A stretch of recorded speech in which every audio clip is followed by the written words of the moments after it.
So hey guys welcome back to my channel and I hope you guys are doing well. तर आज मी तुमच्यासाठी परत एक अशीच डाएट फ्रेंडली आणि हेल्दी अशी रेसिपी घेऊन आलेली आहे. सो आज आपण बनवणार आहोत मूग डाळचा पनीर स्टफ्ड डोसा. आता हा मी कसा बनवते ते पाहण्यासाठी व्हिडिओ एंडपर्यंत नक्की पहा. ऑल्सो मला कमेंट सेक्शन्समध्ये तुमचे फीडबॅक्स द्यायला विसरू नका. So to start with our recipe, just for your information, इथे मी जे बॅटर बनवायची जी इन्ग्रेडियंट्सची लिस्ट आहे आणि इन्ग्रेडियंट्सची जी क्लिप आहे तो ॲड केला नाही आहे. तर तुम्ही प्रिव्हियस व्हिडिओमध्ये आपण जिथे चिला बनवलेला त्या व्हिडिओमध्ये मी बॅटर बनवण्यासाठी काय कन्सिस्टन्सी, काय इन्ग्रेडियंट्स लागतात ती पूर्ण प्रोसेस दिलेली आहे, ते एकदा जाऊन चेक करा. ऑल्सो इथे मी जेव्हा आपण बॅटर बनवण्यासाठी इन्ग्रेडियंट्स ग्राइंड करून घेतो तेव्हा मी मीठ ॲड केलेलं नव्हतं. मी मीठ आणि बेकिंग सोडा एकत्र ॲड करणार होते आफ्टर ग्राइंडिंग इट. तर ग्राइंड करून झाल्यानंतर आपल्याला ह्यामध्ये चवीपुरतं मीठ ॲड करायचं आहे आणि अराऊंड 1 टीस्पून इतकं बेकिंग सोडा ॲड करायचं आहे. आता मी बेकिंग सोडा ह्याकरता ॲड केलेला ज्याने आपल्याला डोस्याला एक छान क्रिस्प येतं. तर तुम्ही ही स्टेप स्किपसुद्धा करू शकता, ऑप्शनल आहे. आणि छान मीठ आणि बेकिंग सोडा घालून झाल्यावरती आपल्याला बॅटर एकदा छान मिक्स करून घ्यायचं आहे आणि तुम्ही कन्सिस्टन्सी व्हिडिओमध्ये बघू शकता. So please maintain the consistency.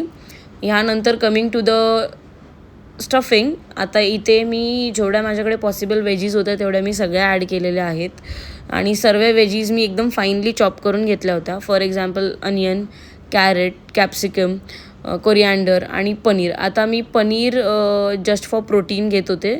आता तुम्ही पनीरच्या जागी त्याला टोफूने सुद्धा रिप्लेस करू शकता. तर इथे मी अराऊंड 200 ग्रॅम्स ऑफ पनीर घेतलेलं फॉर 4 पीपल. तर तुम्ही क्वांटिटी त्या हिशोबाने थोडी वरखाली केली तरी चालेल.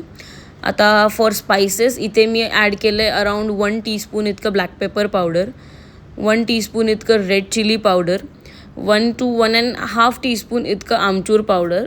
त्यांनी ते थोडं जास्त चटपटे बनतं स्टफिंग.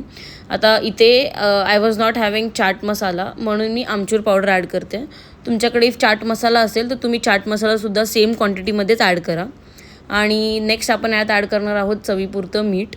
आता सगळे स्पायसेस ॲड करून झाल्यानंतर आपल्याला जे वेजीज आहेत ते आणि स्पायसेस छान असे मिक्स करून घ्यायचे आहेत. ऑल्सो इफ तुम्हाला ह्याच्यामध्ये oregano, chilli flakes extra add करायचे असतील जस्ट फॉर सीझनिंग तुम्ही ॲड करू शकता. मी ते स्किप केलेलं आहे.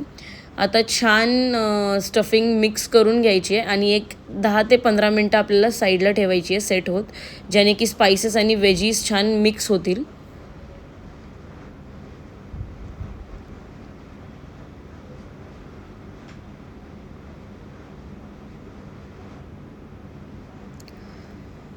तर इथे आपली स्टफिंग छान मिक्स करून आपण 10 ते 15 मिनटं ठेवलेली आहे. आता आपण डोसा बनवायला घेऊया. त्यासाठी सर्वात पहिलं पॅनवरती मी एक हलकासा ब्रश फिरवून घेते ऑइलचा. आता डाएटसाठी बनवत होते त्यासाठी मी एकदम कमी ऑइल घेतलेलं आहे. सो ऑइल ग्रीस केल्यानंतर आपल्या पॅनवर आपल्याला बॅटर ॲड करून ह्याचा पातळ असा डोसा बनवून घ्यायचा आहे. ऑल्सो लास्ट टाईम आपण चिला बनवलेला सो त्याचं जे थिकनेस होतं ते आपण थोडं मेंटेन ठेवलेलं. बट इथे आपल्याला एक पातळ असा प्रॉपर डोसा काढून घ्यायचा आहे. ह्याला एक 2 ते 3 मिनटं आपल्याला लीड लावून कुक करून घ्यायचं आहे अंटील तो वरचा जो भाग आहे तो छान ड्राय होत नाही. आता वरचा भाग ड्राय झाल्यानंतर आफ्टर 2 मिनिट्स आपल्याला आपला डोसा परतून घ्यायचा आहे आणि जी खालची बाजू आहे तीसुद्धा छान शेकवून घ्यायची आहे एक 2 ते 3 मिनटं. अँड डोसा दोन्ही साईडने छान शेकवून झाल्यावरती बेससाठी इथे मी रेड चिली सॉस यूज करते. सो आपल्या डोस्याची जी फर्स्ट हाफ साईड आहे त्या हाफ साईडला पहिलं रेड चिली सॉस ॲड करून घ्यायचं आहे. ऑल्सो मेक शुअर तुम्ही इफ डाएटसाठी बनवत असाल तर रेड चिली सॉस किंवा मेयो किंवा जे काही ऑप्शन्स तुम्ही ॲड करणार असाल ते थोडं लिमिटमध्ये ॲड करा. आणि छान असं पूर्ण हाफ साईडला रेड चिली सॉसने कवर करून झाल्यावरती आपण जी स्टफिंग बनवून ठेवली होती ती यात ॲड करून घ्यायची आहे. Also make sure stuffing add करताना नो कंजूसी, एकदम भरभरून स्टफिंग ॲड करायची आहे. आणि इफ तुम्हाला तुमचा डोसा चीजी हवा असेल तर स्टफिंग ॲड करून झाल्यावर वरून तुम्ही चीज ग्रेट करून सुद्धा घाला. इथे मी विसरलेले ॲक्च्युली वरून चीज ग्रेट करायला. सो मी बाहेर म्हणजे जेव्हा डोसा प्रिपेअर झाला तेव्हा त्याच्यावरती ग्रेट केलेलं. सो तुम्ही जर चीजी हवं असेल तर डोसा जेव्हा फोल्ड करून कवर कराल त्याच्या आधीच स्टफिंगवरती चीज ग्रेट करून ॲड करून घ्या आणि त्यानंतर डोसा कवर करून दोन्ही साईडने आपल्याला इव्हनली कुक करून घ्यायचं आहे. Not more but just 1 to 2 minutes each side. आणि तुम्ही बघू शकता आपला हा जो पनीर स्टफ्ड मूग डालचा डोसा आहे तो किती छान असा तयार झालेला आहे. तर आता हा जो रेडी डोसा आहे तो आपल्याला छान पीसेसमध्ये कट करून घ्यायचा आहे आणि इथे मी थोडंसं एक्स्ट्रा चीज ॲड करते ग्रेट करून ऑन द टॉप बिकॉज मी आतमध्ये चीज ॲड केलं नव्हतं. जस्ट अ टिप, इफ तुम्ही डाएटवर असाल तर हे एक्स्ट्रा चीजवाली स्टेप प्लीज स्किप करा आणि ही रेसिपी एकदा घरी नक्की ट्राय करा अँड मला कमेंट सेक्शन्समध्ये तुमचे फीडबॅक्स नक्की द्या.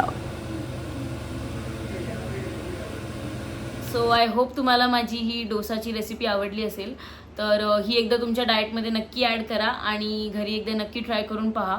ऑल्सो माझ्या चॅनलला like, comment, share and subscribe करायला विसरू नका अँड मला कमेंट सेक्शन्समध्ये तुमचे फीडबॅक्स आठवणीने द्या. ऑल्सो अजून जर तुम्ही माझ्या इन्स्टा पेजला जाऊन व्हिजिट केलं नसेल तर प्लीज जा, व्हिजिट करा आणि असंच सपोर्ट करत राहा. That's it. Bye bye.